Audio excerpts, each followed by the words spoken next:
Let's pray.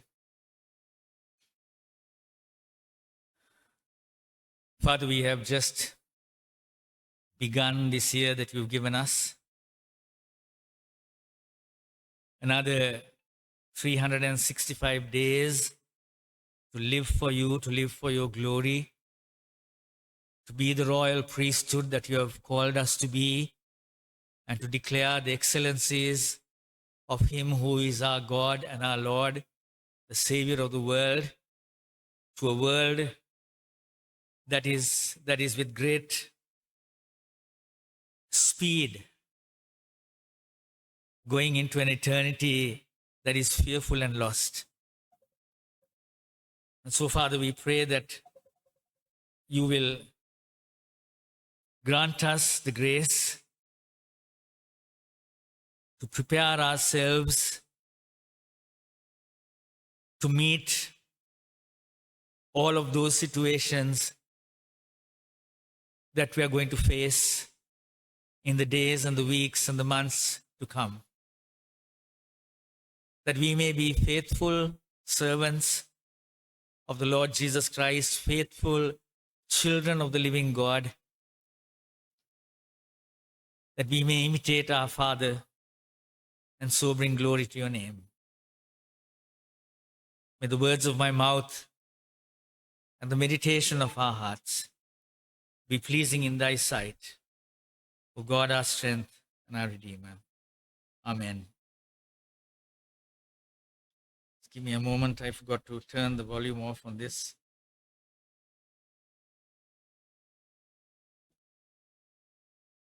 Okay.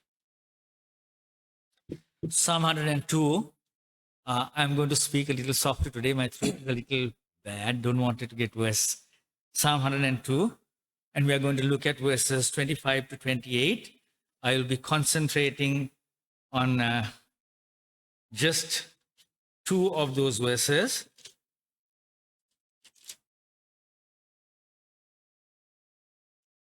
Verse 27 and 28. But let me read from verse 25 again. Of old, you laid the foundation of the earth, and the heavens are the work of your hands. They will perish, but you will remain. They will all wear out like a garment. You will change them like a robe, and they will pass away. But you are the same, and your years have no end. The children of your servants shall dwell secure. Their offspring shall be established before you. But you are the same, and your years have no end. And the children of your servants shall dwell secure. Their offspring shall be established before you. இன்று நாம் தியானிக்க போகும் பகுதி சங்கீதம் 102 25 28 வரை. நீர் ஆதியிலே பூமியை அஸ்திபாரப்படுத்தினீர், வானங்கள் உம்முடைய கரத்தின் கிரியையாய் இருந்தது. அவைகள் அழிந்து போகும், நீரோ நிலைத்திருப்பீர். அவைகள் எல்லாம் வஸ்திரம் போல் பழமையாய் போம், அவைகளை ஒரு சால்வையை போல் மாற்றுவீர், அப்பொழுது மாறிப்போம். நீரோ மாறாதவராயிருக்கிறீர், உமது ஆண்டுகள் முடிந்து போவதில்லை. உமது அடியாரின் பிள்ளைகள் தாபரித்திருப்பார்கள், அவர்கள் சந்ததி உமக்கு முன்பாக நிலை பெற்றிருக்கும் என்று சொன்னேன். As humans, Christians or otherwise, we don't like wading into the unknown, right? We don't like wading into the unknown. மனிதர்களாகிய நாம் கிறிஸ்தவர்களாக இருந்தாலும் சரி, வேறு யாராக இருந்தாலும் சரி, தெரியாதவற்றுக்குள் அல்லது நமக்கு முற்பழக்கம் இல்லாதவற்றுக்குள் இறங்குவதோ அலைந்து திரிவதையோ நமக்கு ஒரு பிடிக்காத விஷயம். There are very few among us who are bold enough to take a leap into the dark, and that too only if the need is so inescapable. இருளில் நாம் குதிக்கும் அளவுக்கு நம் மத்தியிலே துணிச்சலானவர்கள் மிக சிலரே இருக்கின்றார்கள். அதுவும் அந்த துணிச்சல் எப்போது வரும் என்று சொன்னால் மேற்கொண்டு எதுவுமே செய்ய முடியாத நிலை, அந்த நிலையில் தான் நமக்கு அந்த துணிச்சலும் வரும். Even then, it is done with a measure of hesitancy. அப்படி இருந்த பொழுதும் அந்த துணிச்சல் கூட ஒரு தயக்கத்தோட தான் நமக்கு அந்த துணிச்சல் வரும். Ideally, you and I would prefer to know what lies ahead of us before we embark on a journey. நாம் பயணம் ஒன்றை தொடங்குவதற்கு முன்பு நீங்களும் நானும் நமக்கு முன்னால் என்ன இருக்கிறது என்பதை அறிந்து கொள்ள எங்களுக்கு எப்பொழுதுமே விருப்பமாயிருக்கும். And the reason is that all of us like to be in control of the situations of life. We like to have the ability to arrange things in a neat and rational sequence so that we don't have to face surprises that could be unpleasant sometimes. இதற்கான காரணம் என்னவென்று சொன்னால், நாம் அனைவரும் வாழ்க்கையின் சூழ்நிலைகளை நம் கட்டுப்பாட்டுக்குள் வைத்திருக்க நாம் விரும்புகிறோம். விரும்பத்தகாத ஆச்சரியமான விடயங்கள், சம்பவங்கள் நாம் எதிர்கொள்ள வேண்டியதில்லை என்பதற்காக விஷயங்களை நேர்த்தியான மற்றும் பகுத்தறிவு வரிசையில் ஒழுங்கமைப்பும் திறனையும் நாம் பெற விரும்புகிறோம். Therefore, anything that even smells of being beyond our control is unwelcome. It causes our peace, our level of confidence, and our stability to be disturbed. எனவே நம் கட்டுப்பாட்டுக்கு அப்பாற்பட்டது போன்ற ஒரு வாசனை வரும் பொழுது, ஒரு ஏதாவது ஒரு துப்பு ஒன்று நமக்கு கிடைக்கும் பொழுது, எதுவும் கூட வரவேற்கத்தக்கதல்ல. மேலும் அது நமது அமைதி, நமது நம்பிக்கையின் அளவு மற்றும் நமது நிலையான தன்மையை அது சீர்குலைத்து விடும் என்ற அந்த பயத்தினால். Now, our meditation for this morning is mainly from Psalm 102 and verse 27 and 28. இப்போது இந்த காலை பொழுதிற்கான நமது தியானம் முக்கியமாக சங்கீதம் 102 27 வசனத்தை அடிப்படையாக கொண்டது. Let me give a little bit of a context. நான் இதற்கான ஒரு சூழ்நிலையை நான் தரப்போகிறேன். The author, whose identity is unknown to us, expresses great sorrow. இந்த சங்கீதக்காரர், இங்கே பேசுகின்ற அந்த சங்கீதக்காரர் மிகவும் ஒரு கடினமான சூழ்நிலையை எதிர்கொள்கிறார் என்பதை நாம் கவனிக்கிறோம். And the picture that is drawn here in verses 4, 5 and 9 is one of tremendous suffering and poverty. இங்கே 4 தொடக்கம் 5 மற்றும் 9 வசனங்களில் வரையப்பட்டுள்ள அல்லது நமக்கு காட்டப்பட்டுள்ள அந்த காட்சி மிகவும் ஒரு துக்ககரமான ஒரு பிரச்சனையான ஒரு விடயம்தான். The condition seems to have been associated with at least the initial conditions of the exile of God's people in Babylon during the reign of King Jehoiakim, executed by God through King Nebuchadnezzar. இங்கே 4 தொடக்கம் 5 மற்றும் 9 வசனங்களில் வரையப்பட்டுள்ள அந்த காட்சி யோயாக்கீன் ராஜாவின் ஆட்சியின் போது கடவுளால் நேபுகாத்நேச்சர் ராஜா மூலம் நிறைவேற்றப்பட்ட போது பபிலோனில் கடவுளுடைய மக்கள் நாடு கடத்தப்பட்டதன் ஆரம்ப நிலைமைகளுடன் தொடர்புடையதாக தோன்றும் மிகப்பெரிய துன்பமும் வறுமையும் நிறைந்த ஒரு காட்சியாகும். And we find that story in 2 Kings chapters 24 and 25. We read 25, 1 to 7 just a while back. இந்த கதையை நாம் 2 ராஜாக்கள் 24 25 அதிகாரங்களிலே நாம் காண்கின்றோம். But as we read the psalmist's words, there is something unusual that we hear. ஆனால் சங்கீதக்காரரின் வார்த்தைகளை படிக்கும் பொழுது நாம் கேட்கும் அந்த அசாதாரணமான ஒன்று அங்கே இருக்கிறது. And that is that while the psalmist is referring to divine anger in verse 10, there is no confession of personal sin on his part. மேலும் இந்த சங்கீதக்காரன் தேவ கோபத்தை குறிப்பிடுகையில், அதாவது வசனம் 10வது வசனத்திலே தேவ கோபத்தை குறிப்பிடுகிறார். அவர் தனிப்பட்ட ஒரு பாவத்தை செய்ததாகவோ அல்லது அந்த தனிப்பட்ட பாவத்தை அவர் ஒப்புக்கொண்டதாகவோ அந்த வசனங்களிலே அங்கே குறிப்பிடப்படவில்லை. Instead, the psalmist seems to be agreeing that the exile is just and deserved, even though he, as a faithful Israelite, had done nothing himself to merit this casting out from the land of promise. அதற்கு பதிலாக சங்கீதக்காரன் ஒரு உண்மையுள்ள இஸ்ரவேலனாக வாக்கு பண்ணப்பட்ட தேசத்திலிருந்து வெளியேற்றப்படுவதற்கு தகுதியான எதையுமே அவர் செய்யவில்லை என்றாலும் நாடு கடத்தப்பட்டது நியாயமானது மற்றும் தகுதியானது என்று அவர் ஒப்புக்கொள்கிறார்.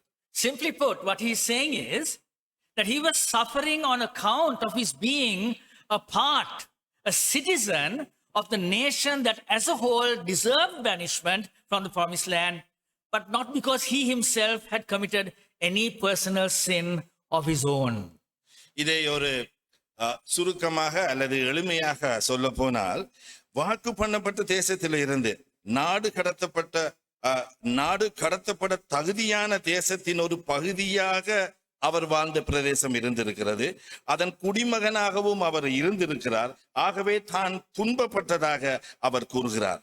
ஆனால் அவர் தானே எந்த தனிப்பட்ட பாவத்தையும் அவர் செய்ததால் அல்ல அந்த துன்பம் அவருக்கு நேர்ந்தது. Now a question arises. Yes. இப்பொழுது ஒரு கேள்வி ஒன்று இருக்கிறது.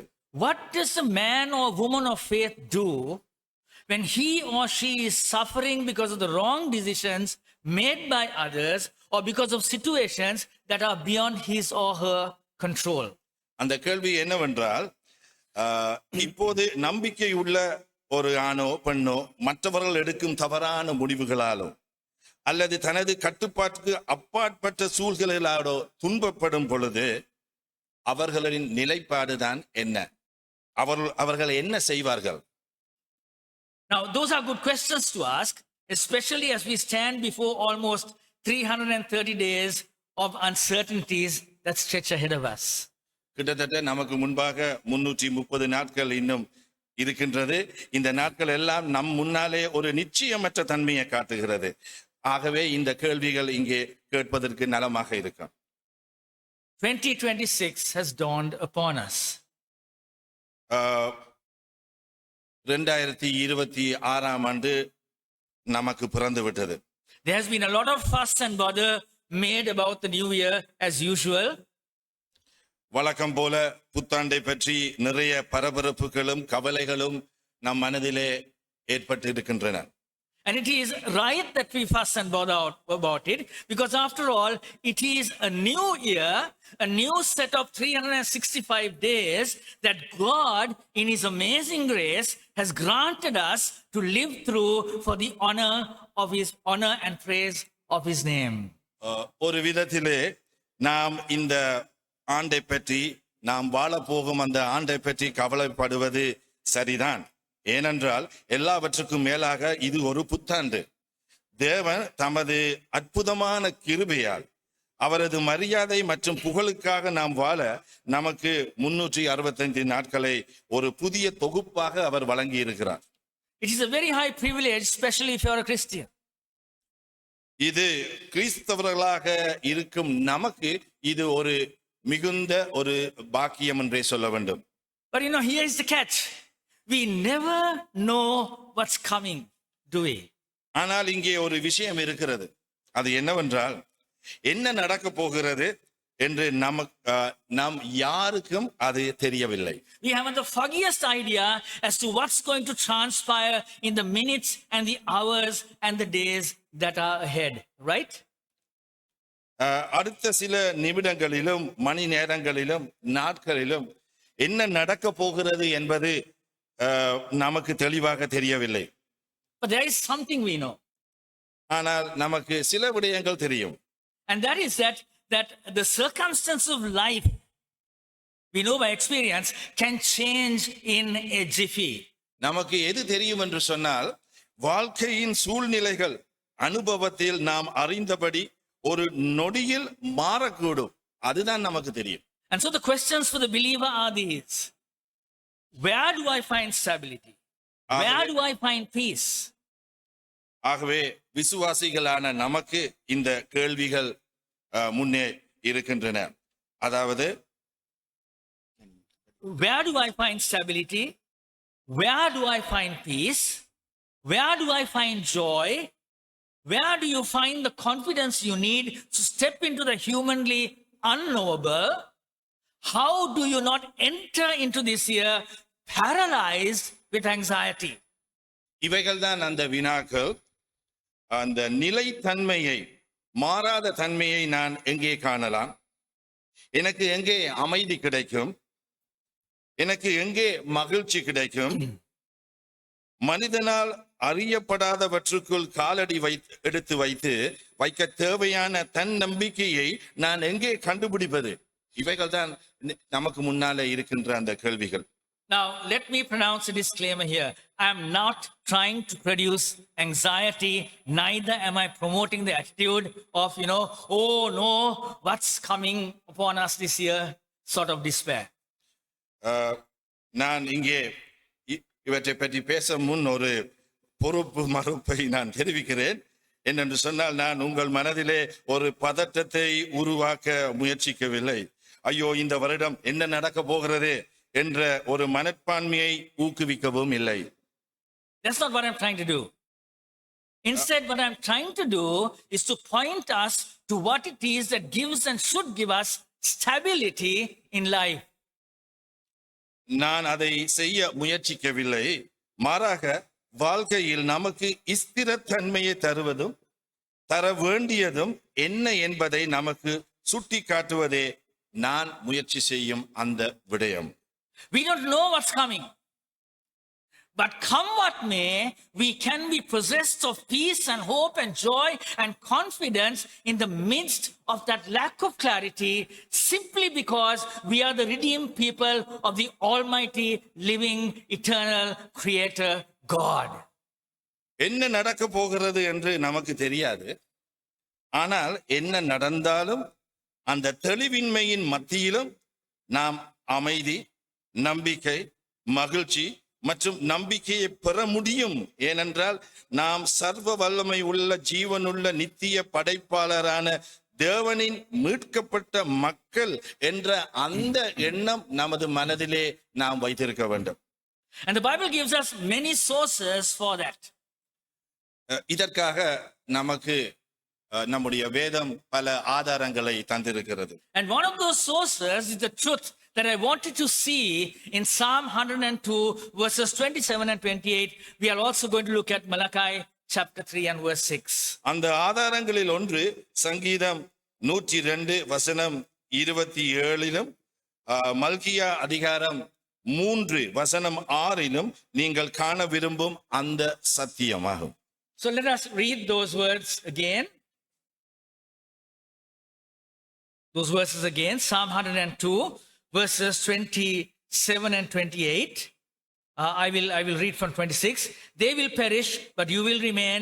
They will wear out like a garment. You will change them like a robe, and they will pass away. But you are the same, and your years have no end. The children of your servants shall dwell secure. Their offspring shall be established before you. And Malachi chapter 3 and verse 6. For I, the Lord, do not change. Therefore, you, O children of Jacob, are not consumed.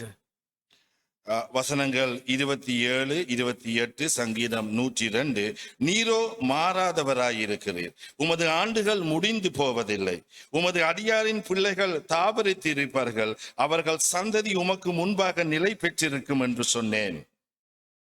Now just look at the logic of that passage.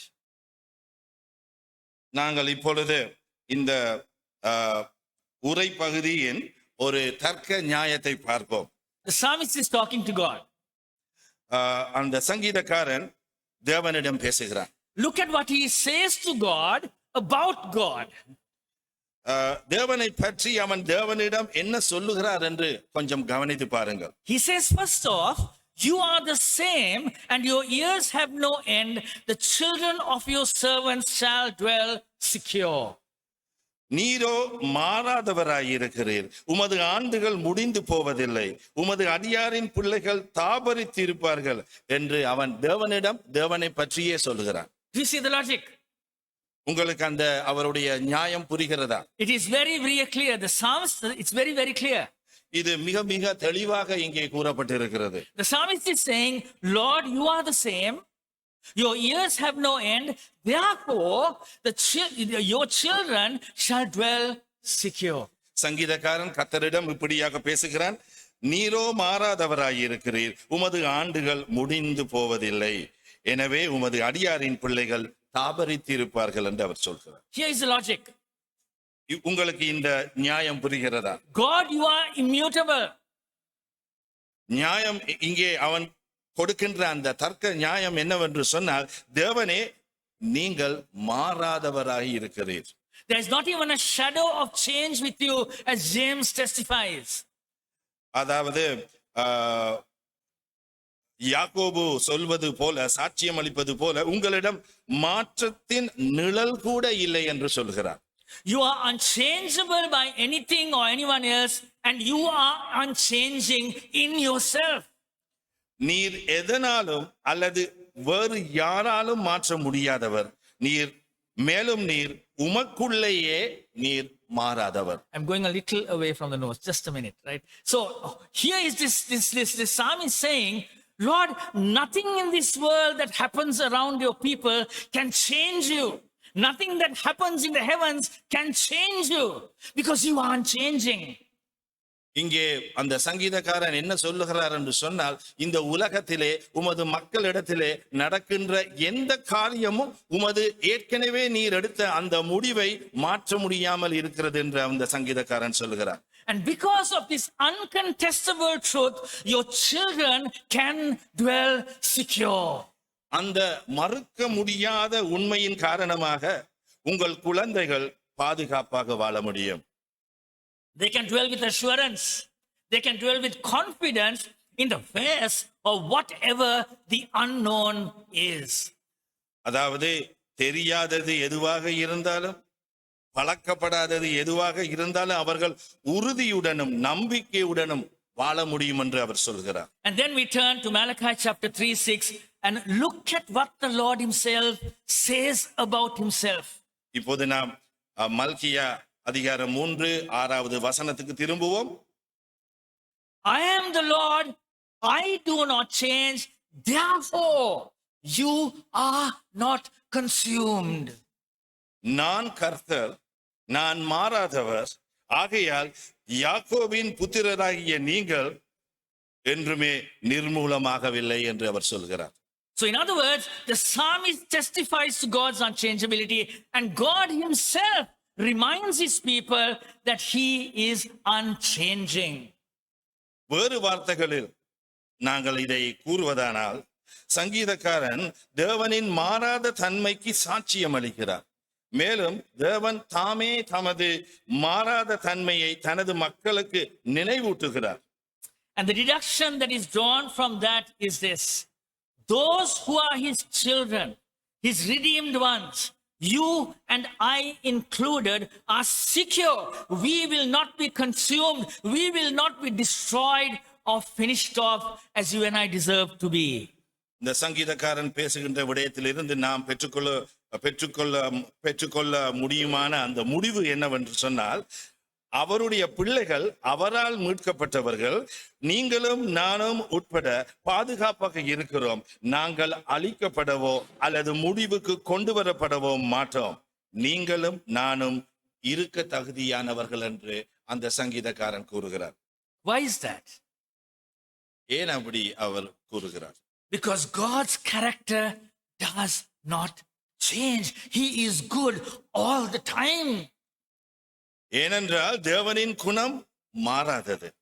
அவர் எல்லா நேரங்களிலும் நல்லவர். We may walk through the valley of death and yet walk in the assurance that no harm will befall us. நாம் மரணத்துக்கு அருகில் அல்லது மரணத்தின் பள்ளத்தாக்கில் நாம் நடந்தாலும் நமக்கு எந்த தீங்கும் வராது என்ற உறுதியுடன் நடக்கலாம் என்று அந்த சங்கீதக்காரன் கூறுகிறார். We can walk through fiery trials and be certain that we will not be scorched. Isaiah 43 and verse 2.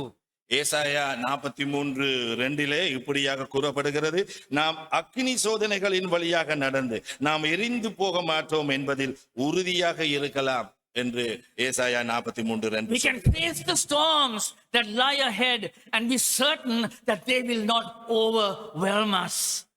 வாழ்க்கையின் புயல்களை நாம் எதிர்கொள்ள முடியும், மேலும் அவை நம்மை மூழ்கடிக்காது என்பதில் நாம் உறுதியாக இருக்க முடியும் என்று சொல்லுகிறார். Why? Because the God we believe in, the only true God, is not good one day and indifferent the next day. இது எப்படி சாத்தியமாகும்? இது சாத்தியமாகும் ஏனென்று சொன்னால், நாம் நம்பும் தேவன் ஒரே உண்மையான தேவன். அவர் ஒரு நாள் நல்லவராகவும் மறுநாள் நம்மட்டிலே அலட்சியமாகவும் இருக்க போகும் அப்படிப்பட்ட ஒரு தேவன் இல்லை அவர். He is not vacillating. He is an unstable and shifting character. He is not good one day and unconcerned in his providence about your well-being the next day.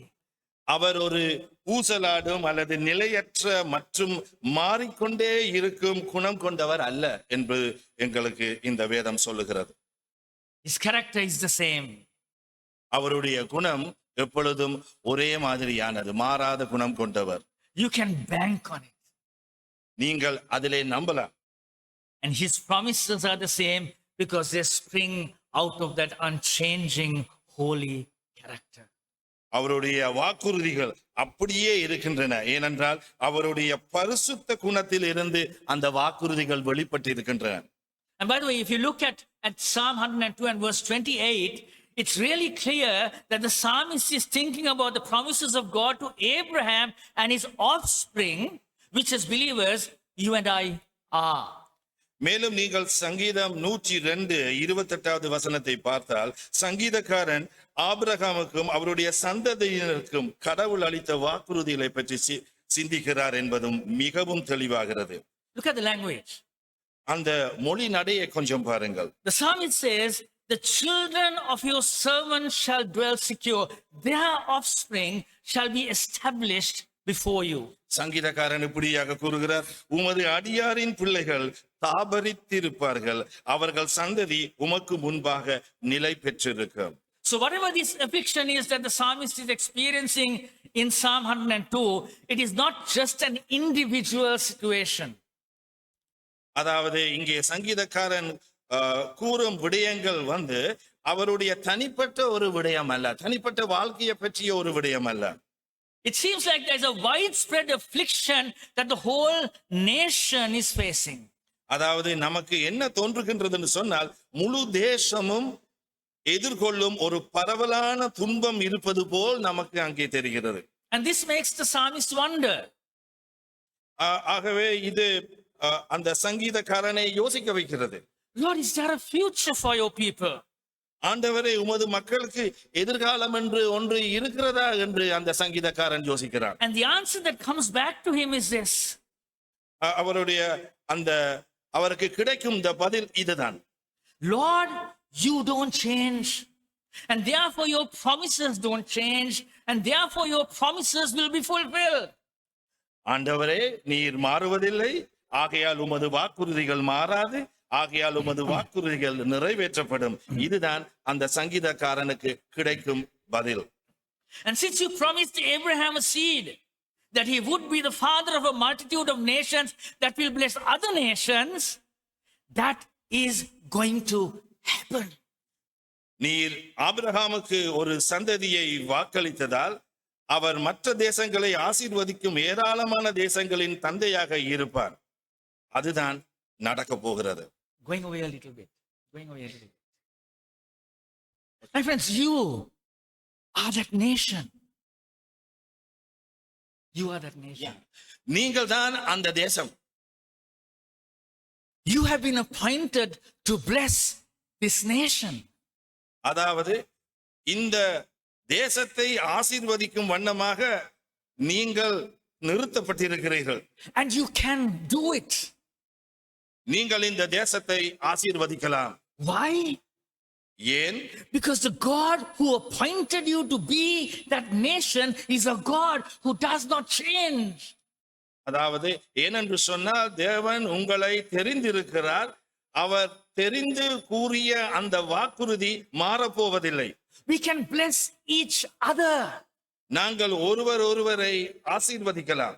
We can grow each other into the holiness that the Lord God wants us to become. நாங்கள் ஒருவருக்கு உறுதுணையாக இருந்து பரிசுத்தத்திலே ஒருவரை வாழ வைக்கலாம். Why? ஏன்? Because the God unchanging is working in you to fulfill his purposes. இது ஒரே காரணத்தால் மாத்திரமே சாத்தியமாகும். அதாவது தேவன் மாறாதவர், அவர் வாக்குறுதிகளை நிறைவேற்றுபவர். My friends, this is very true for us. I'm going back to the notes. This is very true for us. We stand before a door to situations that we are very blind to. நாம் கண்மூடித்தனமாக இருக்கும் சூழ்நிலைகளுக்கு ஒரு கதவின் முன் நிற்கும் நமக்கு இது மிகவும் உண்மை. The God that we worship does not think, well, I think I'll do this, and then suddenly say, no, I think I'll do that. தேவன் சரி நான் இதை செய்வேன் என்று நினைக்கிறேன், இல்லை நான் அதை செய்வேன் என்று நினைக்கிறேன் என்று ஊசலாடும் ஒரு தேவனை நாம் ஆராதிக்கவில்லை. No. James tells us that there is not even a shadow, not an inkling of change in the living, most holy God. இல்லை, ஜீவனுள்ள மகா பரிசுத்தமான தேவனில் மாற்றத்துக்கான ஒரு நிழலோ ஒரு அறிகுறியோ கூட இல்லை என்று யாக்கோபு நமக்கு அதை கூறுகிறார். அவர் மாறாதவர் என்பதால் அவருடைய நோக்கங்கள் என்றுமே மாறாதவை. His purposes are unchangeable because he is unchanging. அவர் மாறாதவர் என்பதால் அவருடைய நோக்கங்கள் என்றுமே மாறாதவை. And so the psalmist is pushing us into the realm of the immutability of God as the source of our comfort and our stability going into this new year that we have just sort of dipped our toes into at the moment. எனவே நாம் இப்போது தான் முயற்சி செய்து கொண்டிருக்கும் இந்த புதிய ஆண்டில் நமது ஆறுதலுக்கும் நிலைத்தன்மைக்கும் ஆதாரமாக இருக்கும் கடவுளின் மாறாத்தன்மையின் எல்லைக்குள் சங்கீதக்காரன் நம்மை இலகுவாக தள்ளுகிறார். So how do you know that you can be confident?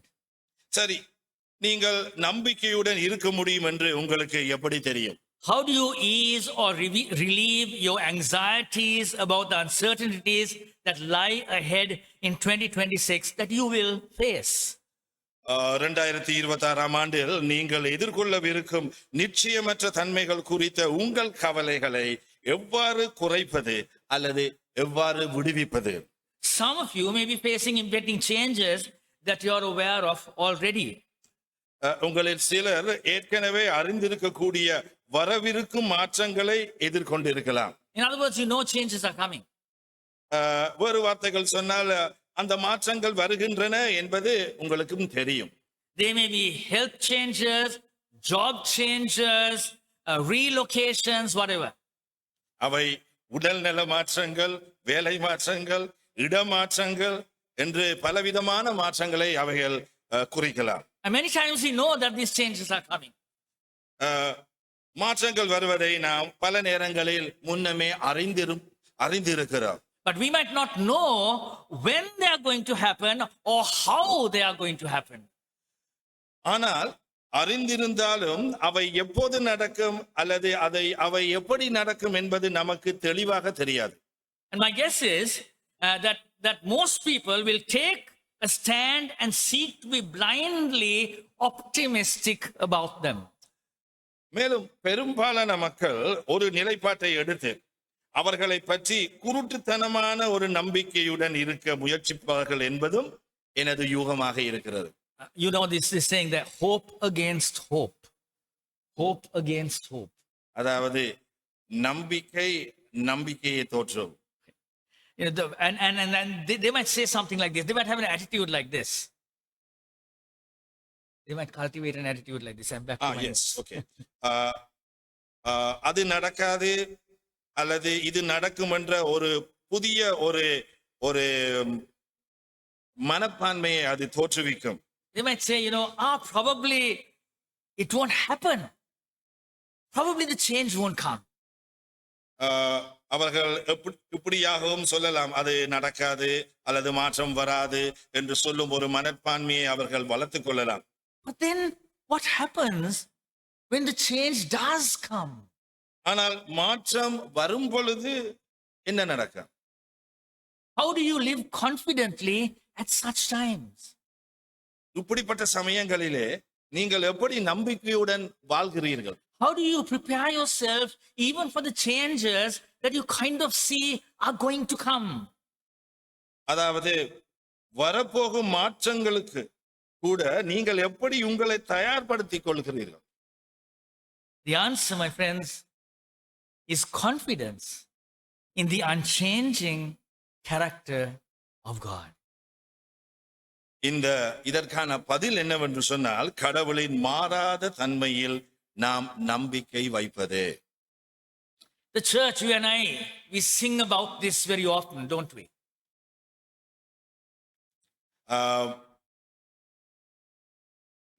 சபையிலே நீங்களும் நானும் இந்த விடயத்தை பற்றி அடிக்கடி பாடுகிறோம். And that is good. அது நல்லம். But a huge but, it is important to hold the truths you sing about so enthusiastically in your mind. இப்படிப்பட்ட விடயங்கள் சபையிலே பாடுவது நல்லதுதான், ஆனால் ஒரு பெரிய விஷயம்தான். ஆனால் நீங்கள் பாடும் அந்த உண்மைகளை உங்கள் மனதில் மிகவும் உற்சாகமாக பற்றிக் கொள்வதுதான் முக்கியம். It is important to carry them. These things that you sing about God, it is important to carry them out into your world of uncertainties.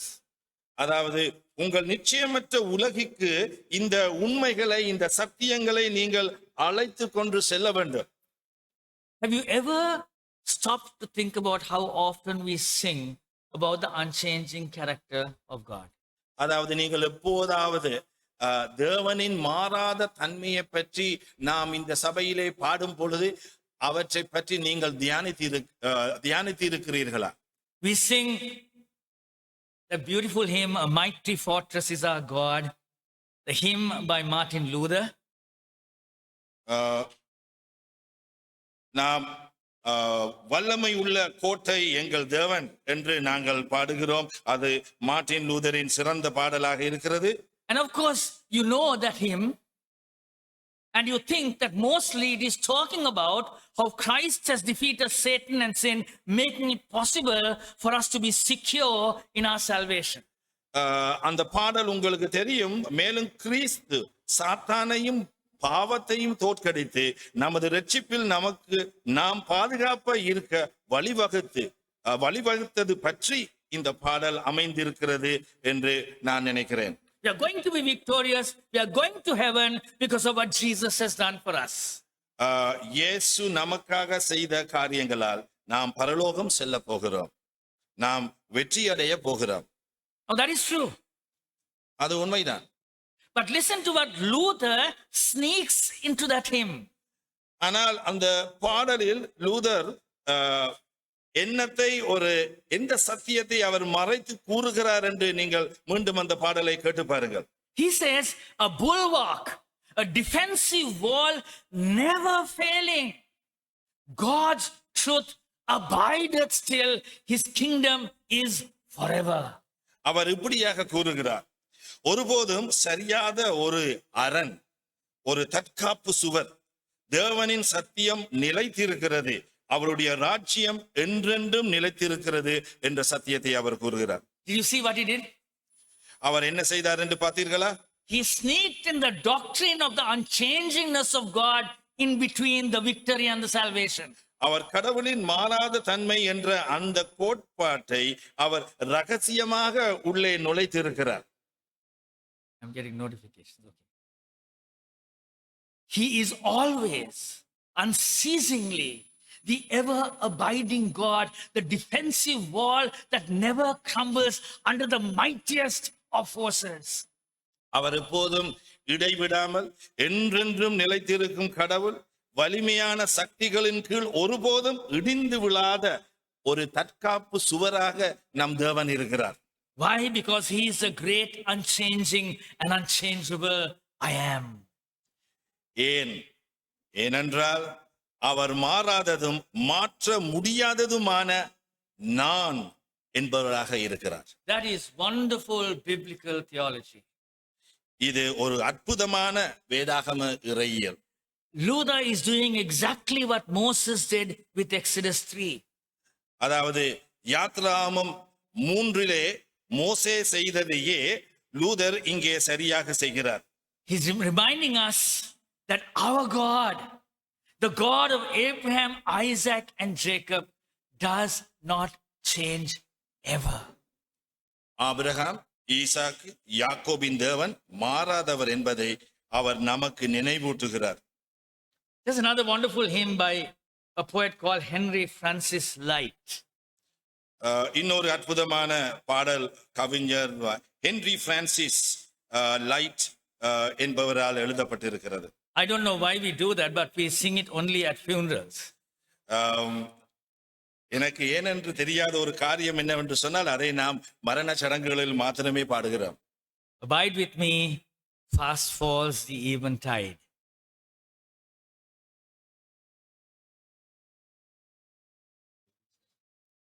After, towards the end, closer towards the end. Towards the end. Yeah, another one after the song.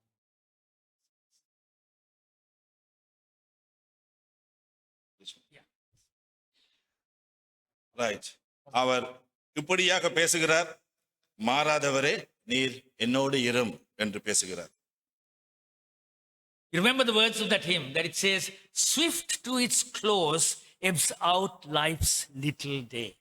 அதாவது விரைவாக நெருங்கி வருவதால் வாழ்க்கையின் சிறிய நாள் கடந்து செல்கிறது என்று கூறுகிறார். That's beautiful. அது ஒரு அழகான ஒரு வரியாக இருக்கிறது. But it's also very moving, right? அது ஒரு எங்களை உணர்ச்சிகரமாகவும் சிந்திக்க வைக்கிறது. Oops, I've lost my place. Right. The days are long, but the years are short. நாட்கள் நீளமாக இருக்கின்றன, ஆனால் வருடங்கள் குறுகியதாக இருக்கின்றன. Life passes by quickly. வாழ்க்கை விரைவாக கடந்து செல்கிறது. Swift to its close ebbs out life's little day. Earth's joy grows dim. Its glories pass away. Change and decay in all around I see. O thou that changest not, abide with me.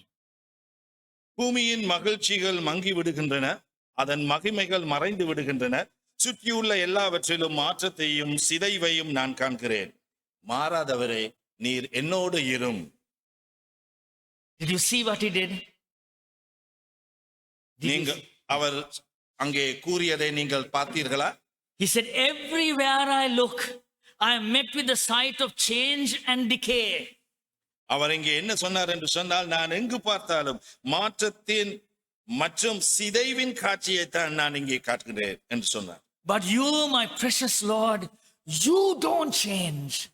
ஆனால் நீர் என் அருமை ஆண்டவரே, நீர் ஒருபோதும் மாறுவதில்லை என்று அவர் கூறுகிறார். So while I am facing change and decay everywhere I look, while it seems that chaos is ruling the day, and as the people around David told him in Psalm 11, the foundations of society are crumbling, you, the Lord, the great I am, the one who rules, sustains, and directs the whole universe according to his will and pleasure, you who changes not, abide with me.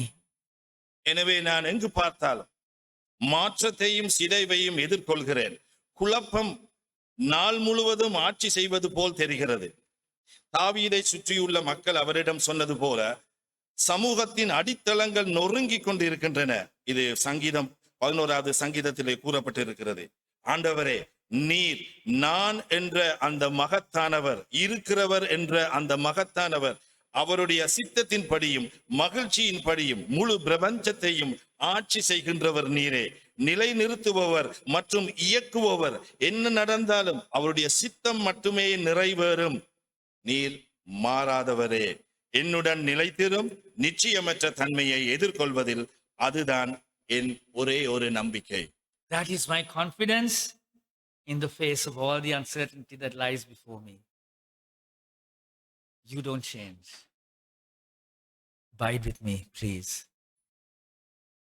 மாறாத கடவுளின் மீதான அந்த நம்பிக்கையே பூமிக்குரிய குழப்பங்களை சுட்டிக்காட்டி கர்த்தர் தம்முடைய பரிசுத்த ஆலயத்தில் இருக்கிறார், கர்த்தருடைய சிங்காசனம் பரலோகத்தில் இருக்கிறது என்று கூறி தாவீதின் விசுவாசத்தை அவர் ஊக்கப்படுத்திய அந்த முயற்சிப்பவர்களுக்கு பதிலளிக்க தைரியமான நம்பிக்கையை அளிக்கிறது. அதுதான் என்னுடைய ஒரே ஒரு நம்பிக்கை. It is the confidence of the unchanging God that gives David bold confidence to reply those who are trying to discourage his faith by pointing out to the earthly messers, saying, and he's able to say this to them, they're pointing out and saying, the foundations of society are crumbling, David. அதாவது மாறாவது கடவுளின் மீதான அந்த நம்பிக்கையே பூமிக்குரிய குழப்பங்களை சுட்டிக்காட்டி கர்த்தர் தம்முடைய பரிசுத்த ஆலயத்தில் இருக்கிறார் என்று சொல்லுகிறது. But because God does not change, ஏனென்று சொன்னால் தேவன் மாறாதவராய் இருக்கிறார். he's able to tell those people, அவர் அப்படி கூற முடியுமாய் இருக்கிறது அவருக்கு. the Lord is in his holy temple, the Lord's throne is in heaven. கர்த்தர் தம்முடைய பரிசுத்த ஆலயத்தில் இருக்கிறார், கர்த்தருடைய சிங்காசனம் பரலோகத்தில் இருக்கிறது என்று அவருக்கு கூற முடிகிறது. Yes, the earth is in a mess. உண்மைதான், இந்த உலகம் ஒரு குழப்பமாக இருக்கிறது, ஒரு குழப்பகரமாக இருக்கிறது. The foundations of society are crumbling. அதாவது இந்த நமது சமூகத்தின் அடித்தளங்கள் நொறுங்குகின்றன. What I'm going to face tomorrow, I don't know. நான் நாளை எதை சந்திக்க போகிறேன் என்பது எனக்கு ஒன்றுமே தெரியாது. But you know something? உங்களுக்கு ஒன்று தெரியுமா? My God is above all this mess you seem to be agonizing about. அதாவது எனது தேவன் இவைகள் எல்லாவற்றையும் விட ஒரு மேலான தேவன். Therefore I will not run away. ஆகவே நான் ஓடி போக மாட்டேன், I will not hide. நான் மறைந்திருக்க மாட்டேன், I will not be anxious and despair. நான் குழப்பத்தால் நான் தாக்குண்டு கவலைக்கு உள்ளாக மாட்டேன். You're a Christian. நீங்கள் ஒரு கிறிஸ்தவர். You believe with David that God is absolutely sovereign over heaven and earth and everything in them. அதாவது உங்களுடைய விசுவாசம் என்னவாக இருக்கிறது சொன்ன அந்த தாவீதின் தேவன் எல்லாவற்றுக்கும் மேலானவராக இருக்கிறார் என்பதுதான் உங்களுடைய விசுவாசம். You believe that there is not one single maverick atom in this universe running around free of God's sovereignty. இந்த பிரபஞ்சத்தில் கடவுளின் இறையாண்மை இல்லாமல் இயங்கும் ஒரு தனித்த அணுகூட இல்லை என்பதுதான் உங்களுடைய விசுவாசம். You believe that what God has promised, He will complete them as He has promised. கடவுள் அல்லது தேவன் வாக்குறுதி அளித்ததை அவர் வாக்குறுதி அளித்தபடி நிறைவேற்றுவார் என்பதுதான் எங்களுடைய நம்பிக்கை. You believe that when our Lord Jesus commanded us not to be anxious because our care is in the hands of this sovereign, immutable God, He meant it. நம்முடைய கர்த்தராகிய இயேசு இந்த சர்வதிகாரமுள்ள மாறாத கர்த்தராகிய தேவனுடைய கைகளில் நாம் இருப்பதால் கவலைப்பட வேண்டாம் என்று நமக்கு கட்டளையிட்ட போது அவர் அதை அர்த்தத்தோடும் நிச்சயத்தோடும் கூறினார் என்று நீங்கள் நம்புகிறீர்கள். Do you believe it? நீங்கள் அதை நம்புகிறீர்களா? Do you really believe it? நீங்கள் உண்மையாகவே அதை நம்புகிறீர்களா? Then you need to live out that belief. ஆகவே நீங்கள் அந்த நம்பிக்கையை நீங்கள் வாழ வேண்டும். You need to live confident in that belief that all things will work out well. அதாவது நீங்கள் எதை நம்ப வேண்டும் என்று சொன்னால் எனக்கோ எனது சமுதாயத்திற்கோ நடக்கும் ஒவ்வொரு காரியமும் நல்லதற்காகவே நடக்கின்றது என்பதை நீங்கள் நம்ப வேண்டும். They will all work out to your eternal advantage because the King of the universe does all things well. அப்படி என்றால் நீங்கள் அந்த நம்பிக்கையை வாழ வேண்டும், அந்த நம்பிக்கையில் நம்பிக்கையுடன் வாழ வேண்டும். எல்லாம் உங்கள் நித்திய நன்மைக்காக நடக்கும் என்றால், ஏனென்றால் பிரபஞ்சத்தின் ராஜா எப்பொழுதும் எல்லாவற்றையும் நன்றாகவே செய்கிறார், அவர் செய்வார். My dear child of God, என்னுடைய அருமையான பிள்ளையே, அதாவது தேவனின் பிள்ளையே, that is your path to confident living this year. அதாவது இந்த வருடத்தில் நம்பிக்கையான வாழ்க்கைக்கான உங்கள் பாதை இதுதான். Walk in it. அதிலே நடந்து செல்லுங்கள். Remember, He is over all things. Remember, He is over all things. நீங்கள் எதை ஞாபகத்தில் வைத்துக் கொள்ள வேண்டும் என்று சொன்னால், நம்முடைய தேவன் எல்லாவற்றுக்கும் மேலானவர் என்ற சத்தியத்தை நீங்கள் ஞாபகத்தில் வைத்திருக்க வேண்டும். Angels and demons are under His control. அதாவது தூதர்களும் பேய்களும் அவருடைய கட்டுப்பாட்டில் இருக்கின்றன. Every hair on your head is counted. அதாவது உங்களுடைய தலையில இருக்கிற ஒவ்வொரு முடியும் எண்ணப்பட்டு இருக்கிறது என்று நீங்கள் நம்ப வேண்டும். Not one of them will turn gray without His control. அதாவது உங்கள் தலையில இருக்கிற ஒரு முடி கூட நரைமுடியாக அவருடைய சித்தமின்றி மாறாது என்று நீங்கள் நம்ப வேண்டும். Unchanging God. நம்முடைய தேவன் மாறாத தேவன். In a changing world. In a changing world. நம்முடைய தேவன் மாறாத தேவனாக இருந்தாலும் நாம் வாழும் உலகம் மாறுகின்ற உலகம். He's our Father. அவர் நம்முடைய தகப்பன். And He tells us, don't be anxious. ஆகவே அவர் நம்மை பார்த்து கூறுகிறார், கவலைப்பட வேண்டாம் என்று சொல்லுகிறார். What I began in you, நான் உங்களிலே தொடக்கியது, I will complete the day of Jesus. நான் இயேசு மூலமாக உங்களிலே நான் முடித்து வைப்பேன். Let us encourage each other. நாங்கள் ஒருவரை ஒருவர் உற்சாகப்படுத்துவோம். Let's pray. ஜெபிப்போம். Thank you, Lord. So much uncertainty, so much pain, so much sorrow, so much unknowing, so much that we can be anxious about, so much that we can despair about. But Father, we belong to you, the unchanging God, who is sovereign over all things. Every little detail of our lives is in your unchanging hands. Help us, dear Lord, as we step into 300 and odd days of uncertainties, to live in the knowledge that even if the whole world fails us, you will never fail your children. Help us not to be those who fail you. And thank you that your word says that even if we are unfaithful, you remain faithful. That is our hope. That is our strength. That is our certainty. Thank you. In the name of your Son, our Lord Jesus Christ. Amen. Amen.